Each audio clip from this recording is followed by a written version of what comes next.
So this is my spring 2023 garden tour. We live in Atlantic Canada, so we can't really start planting most things until usually early June. But we can plant some cold-loving things like cabbages and onions and even some carrots and things like that early. So I have in another part of the garden. So we actually have two garden spaces. This is what we used to call the potato garden, because for a couple of years we grew just pretty much potatoes in here.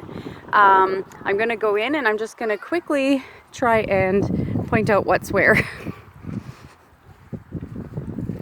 So this is just our attempt of keeping the deer out. I usually keep a stick and cross there just so they just can't walk right in. I have put up, this is just yarn, most of it on top of our fence, because I think they were jumping over just our lower fences. So just our attempt. I don't know if it's going to work. We'll find out. Over here is lettuces. They're just I think they're baby greens. And then I've planted some radishes all through it. In that patch we've got beets and radishes. I'm calling them patches, but they're kind of wide rows. In this row, or that section there, that is all beets. The next section's all beets. This is carrots. The one after it is carrots.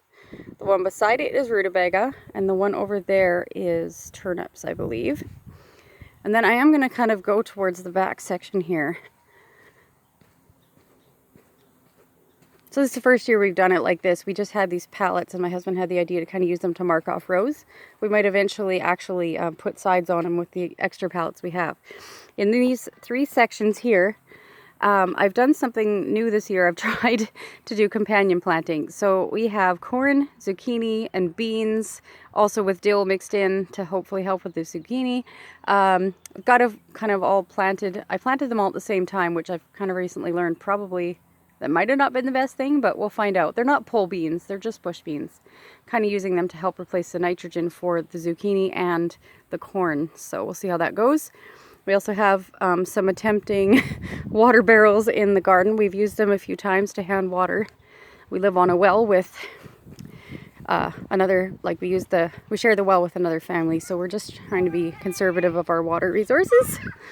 It is a drill well, so it's quite deep, and it has never run out apparently, but just we've been getting more drought-like conditions the last few years, so we just want to be careful with it. So we'll see how that goes. We used them in both gardens. So this is our second garden I just entered. This is our main garden, we call it. In this patch, or long row patch, whatever you want to call it, these two both are cucumber. They're not working so well. I may have to replant. In this section here, I've done, we had a little bit of garden cloth, so we thought we'd try. Did tomatoes and peppers. And then in the next section beside it, we did the same thing. I also planted some basil in between, wherever I could fit it. I tried growing some indoors this year, and it seems to be doing okay. In this patch here, it will be corn. We haven't planted it yet. The one beside it is zucchini, just straight zucchini. And then we put up this fence this year, all in the middle of the garden, and we've planted peas on either side of it. So far they're coming up. So it's nice to see something green that isn't weeds growing in here. Beside the peas, we have a section of alternating rows of onions and carrots in here. So I tried that this year just to see if they help each other grow. And then the same thing here. These two sections, separated by that pole, are about a week apart.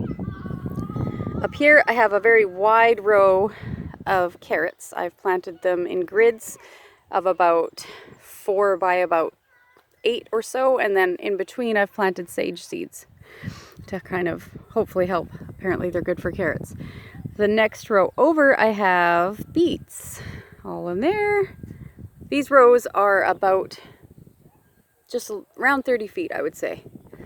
And then up there in that row, that is beans. Those are 2 rows of beans all the way down. The last row is some green squash with yellow insides. My kids love it. Then not all of our kids, but 3 of the kids each have their own garden marked by this crib end. We had an old crib we didn't need anymore, and it was kind of broken, so I didn't want to give it away. So I've just used it as like a pea trellis for each of the kids. So we've got that. And then beside it, we had a little more garden cloth, and I did a couple little patches of cabbages there. And they also have some sage growing in between them. So that's the overview of both of our gardens.